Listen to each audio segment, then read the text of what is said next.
The arena in Cookie Run Kingdom is the PvP focus of the game, where you get to go up against other teams of cookies that other players put up and see who's the strongest of them all. Now, this is a quite difficult game mode with a lot of different mechanisms that can go and play, and even so, most people never get to reach the highest rank of Grandmaster, with only top 3,000 people basically being able to get into GM3, top 2,000. If you're one of those people, or one of those people who just want to learn more about Arena, stay tuned and watch this video where I'll be going over the ultimate guide to the Arena in Cookie Run Kingdom. So guys, starting off with the basics, what is the Arena? So the Arena, as I mentioned earlier, is the PvP focus of the game where you go up against other teams and put up a defense as well. So what do you get from the Arena? The Arena has a season that lasts 28 days. Right now, we've got 8 days and 3 hours left. And depending on your rank, you can get various rewards that can be extremely useful. This is a lot of gems, guys. And on top of that, if you manage to get into GM, you get Rainbow Cubes and Radiant Biscuit Dough as well. Overall, the Arena, even if you're not going for those high ranks, is still very good to get because you get quite a bit of rewards for it. On top of that, there's the attacking and the defending aspects. So when it comes to defense, you are able to select the team to put up to go up against other people, as you see here. These are the cookies that these other teams have put up for defense, and they would be the people I go up against. Now, you might be asking, why is my team so different and much weaker compared to others? I'll go over that at the end of the video, so make sure you stay tuned. And then when it comes to the attackers, these are the cookies that you put up to go up against the other cookies' defenses. This is generally going to be a more meta team that you're trying to go for, or just a team that you like. But whatever you want, you got to make sure you try to set up the attacking team well, which we'll also go over. So the Arena gives you different rewards on top of the ranking rewards that are a bit smaller but important to notice. We've got the Arena missions here, and then on top of that, we've got the Grandmaster's Path, which is only for those people who manage to get GM1. Now, these are actually some really cool season rewards, the Grandmaster of Triumph title, but it's pretty exclusive. And further from there, we also have the Arena shop, and also another very valuable aspect of the Arena. You get Arena medals for every win you get in the Arena and defense. And on top with those, you can use to buy multiple items such as legendary essences, soul stones, arena tickets, and more. Very useful, actually. The Arena is a great way, fantastic way to get a lot of resources just by playing the game. So now the big question is, now we've covered the basics of the Arena, is how to make an Arena team, how to make a good one, and how to do well in the Arena. So I've made multiple guides before on some tips to go up in the Arena, but I really want to go in depth more now here. If you see my prior videos, you might remember a few things I've touched up upon then, but I think it's just important to complete the full package for this video. So we're going to be starting off first with how to make an Arena team. Now, when you're making a PvP team, it's important to know what the objective of the team is. Depending on what the meta is, you'll be coming across different kinds of team builds. Now, occasionally they'll release a defense cookie that ends up being in the meta, and then you'll be coming across teams that are more built around damage resist bypass and being able to block damage. Whereas in this instance, we've had a very powerful healer release, so the builds have been all about dealing massive amounts of damage while keeping the team alive with that healer. Now, we've seen other instances where people change, depending on the meta, can also think of one-shot teams and things like that. So there's quite a bit of creativity that can go into this. And depending on what you can think of, it's quite fun. But when it comes to building a team, really, there's a few core premises that you want to keep in mind. So first is the cookies that keep the damage off. So that is going to be your defense cookies and your charge cookies. So these two cookies are basically the role of keeping damage off your team and dealing damage. Defense cookies serve much more of a role in just keeping damage off and keeping the team alive. Elder Fairy keeps damage off and buffs the team, while Burning Splice keeps damage off and just deals damage. That's the difference between charge and defense cookies. On top of that, after the first two cookies, one or two, you don't always need two defense or charge, you're going to want to have the damage dealers. So the damage dealers come in multiple forms, but it's largely ambush, magic, ranged, and bomber. Now, different cookies can do different things, and these positions are actually quite flexible with what they do.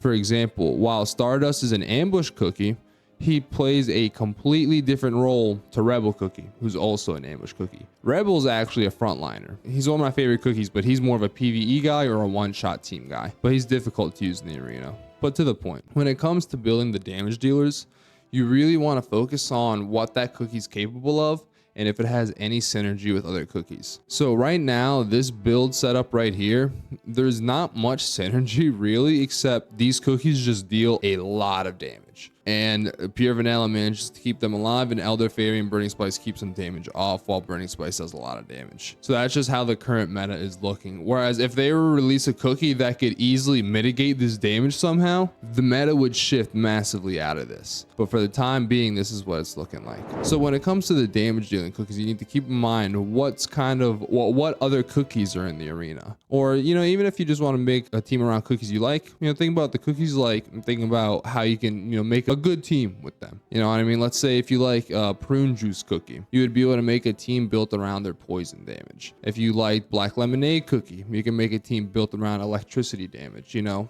you could throw in black lemonade cookie, let's see, shining glitter as well, and on top of that you could throw in pure vanilla damage, a blocker that's electric. On top of that, we have these, as you guys can see here, elements, and you can just shift through the kinds of cookies you guys can get. Stormbringer is a fantastic frontliner, but that's just an example of how you can use different aspects of the cookies in the arena and to be able to build your own team. This organization tool is actually extremely handy for keeping things simple when it comes to building. You know, the arena has less of a stress on elemental teams right now, but it's an important thing to keep in mind because it is used in the game. As the metas change, or just as you want to build a team, you know, if you're not competing for Grandmaster and you're fine with being in, you know, the lower elites master crystal, there's nothing wrong with that. You can easily just make a team with cookies you like and then have fun with it. Just make sure you keep in mind how to build that team, you know what I mean? So then for the final portion, after the damage dealers and the damage blockers, we have the healing and support. So generally you're going to want to have one or two healing or support. Now, all depending on how good that healer and support is, and also depending on what the rest of the team is looking like. Thanks to Pure Vanilla Ascended, he can basically do everything on his own. But if you wanted to make a wind based cookie, you could throw in Wind Choco on there as well to be like a really strong support. But really, with Pure Vanilla out, you don't need anyone else, which is kind of funny to say. But when you're building a team, like I said earlier, if you're building a team for fun, or if you just don't have Pure Vanilla, it's important to keep in mind what each cookie can do and what they synergy with. Like, for example, Nutmeg Tiger Cookie goes great with Burning Spice. You can build a fire team around those two. Filled Jellyfish with her new Magic Candy is good for one-shot teams, and also an interesting combo with Black Pearl. Now, on top of that, we've got just a few more cookies back here, such as Star Coral, fantastic, Rockstar Cookie, Choco. So depending on what you're looking for, these cookies all serve different kinds of specific roles that they can do. Like Rockstar Cookie boosts crit, whereas let's see, Star Coral boosts quite a few stats, as we can see here, whereas somebody like Frill Jellyfish serves more of a debuffing the enemy team role. So really, just keep in mind of what you want. You know, healers generally specifically heal, you know what I mean, whereas supports have that mixed role similar to that defense and charge setup, whereas defense cookies strictly block damage and help the team. Charge cookies can block damage while also dealing damage. So keep that in mind while you're building your team, and also work with what you got, which leads me to the beginning of the tips, which is number one: power isn't everything.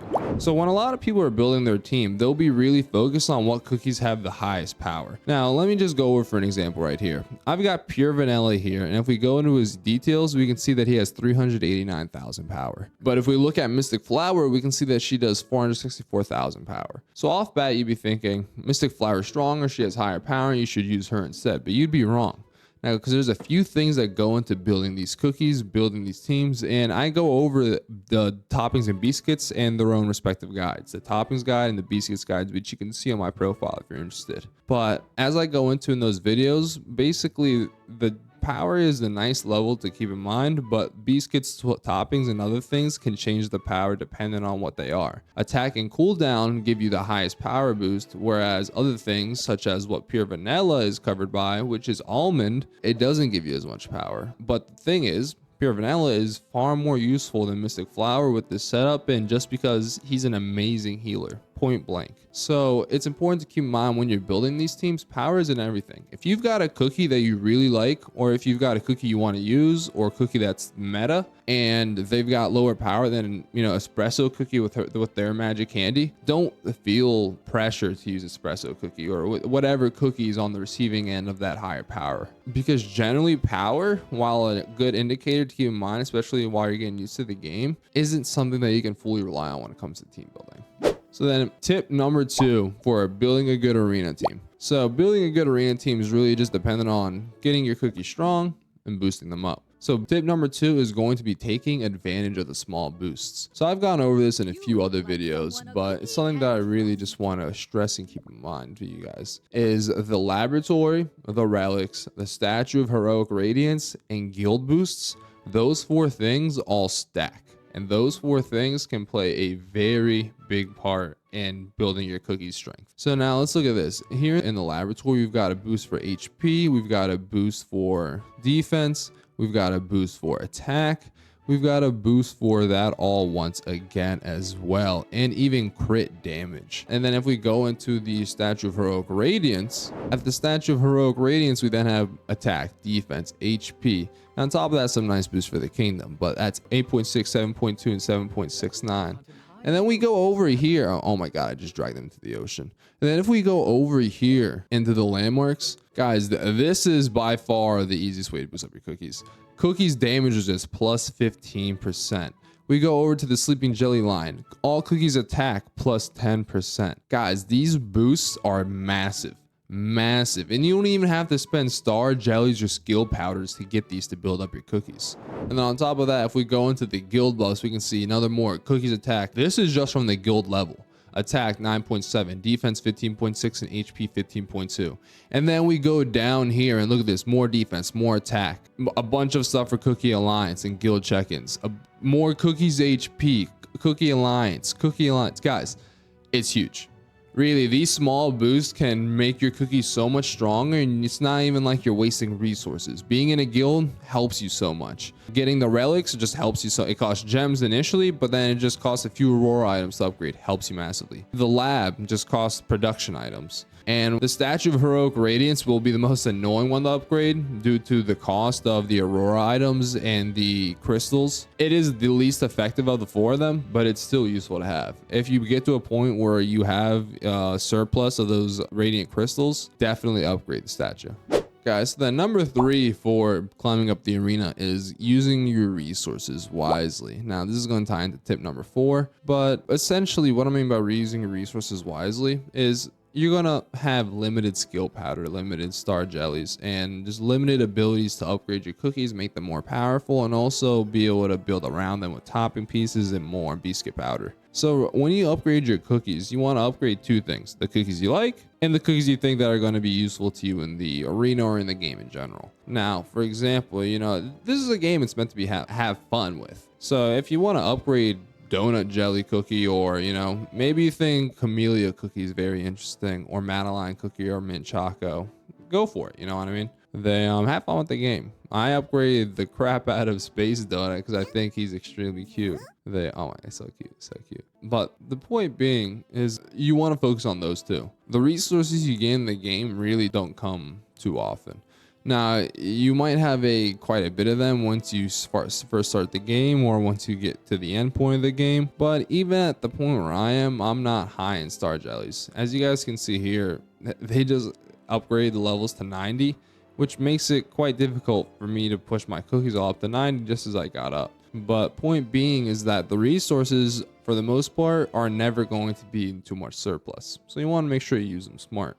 Now, this also goes for the usables that you get, and especially the soulstone chests. I recommend only using the soulstone chest for ascended cookies. You know, I've stressed this in previous videos, but I wanted to include it in this one because I think it's very important. If you manage to get a cookie that you use in the arena, or just use in any game mode, or just to a point where they're getting ascended, it's going to be much more difficult to get those soulstones from them. So by using these soulstone chests, you can get them for free and quite easily. And that leads me to my next tip, guys, which is going to be extra arena tickets.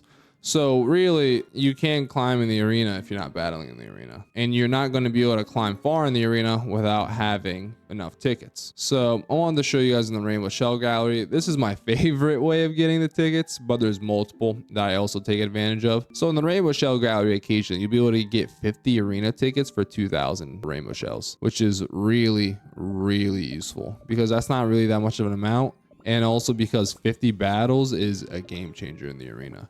But on top of that, guys, if you go over here to the shop and then scroll down to the event shop, you'll be able to buy arena tickets with gems directly. On top of that, you'll be able to go to the Kingdom Arena and buy the arena tickets with gems from there. And on top of that, with mileage points. Now, I do not recommend using the mileage points. Those are very, very useful and treasured for getting soul stones for epic cookies and treasure tickets and more. Now, the final consistent method of getting arena tickets is going to be the arena medal shop itself. As you guys can see here, you can get 5 for 400. I don't recommend this either because as you guys can see here, they're equating 1 super epic soul stone to 5 arena tickets. I'd argue the soul stone is far more valuable and it costs the same. So definitely go for that. Generally, these first 4 are the most useful ones you get in the medal shop. So when it comes to getting extra arena tickets, I recommend the Rainbow Shell Gallery. I recommend the arena tickets with the medals in here and in the event shop. Now that is if you are fine with it, because as I mentioned in my prior videos, you might think that using gems for arena tickets might not be a good idea, but the higher you go in the arena, the more gems you get back. You know, if you spend 3,000 gems on tickets and that pushes you from Crystal 1 to Master 1, that's 10,000 more gems. Yeah, that's a good return. So just keep them in mind, you know what I mean? And then guys, the final tip I have for making a good team in the arena and climbing and getting a high rank to finish this guide is a bait team. Now, a bait team is extremely handy. Now, you might be thinking, why would I want Gingerbrave, Wizard, and Strawberry Cookie fighting against Burning Spice, Shadow Milk, and more? The reason is because you're going to lose and you are going to have the chance to revenge a lot of people. Now, as you guys can see here, I've got multiple. I'm not even going to try to count it. I've got many opportunities here to get revenge battles. Now, the thing with revenge battles is you gain more trophies than you lose. Now, for example, you guys can see here, I lost 5 trophies. Now, if I were to go against these people, I'd likely make about the same amount because they're lower trophies than me by 900. But if I were to go over and fight this guy, you know, he's higher ranked than me. He's got, multiple trophies. Let's check this out. I lost 3 trophies in this failed defense. Let's fast forward through this and fight him. I gained 26. So that's exactly my point, guys, is that these revenge battles, you can earn much more trophies than you lose. And the most useful thing about these is, say you're making your push to Grandmaster and you hit that wall at Elite 1, that is a giant pain. You will be able to use these revenge battles to even climb 1-2 trophies at a time to be able to get into Grandmaster. And the thing is, the thing that separates Elite 1 from Grandmaster 3 is literally 1 trophy. Once you hit Grandmaster 3, you get the rewards from the event medal. You get the tier shop access for the ancient soul stones. So it's really nice to have these revenge battles because it gives you that opportunity. It gives you more access to medals. It gives you more access to growth opportunities. And on top of that, it's also just a good way to get that increased battling in. So guys, that's it for this guide. If you think I missed anything in regards to the arena, or you just have a question on something that I might have missed, let me know in the comments below. Make sure to hit the like and subscribe button as well. So if you like this video, make sure to check out my other ones because I've got a lot more that I think you'd like.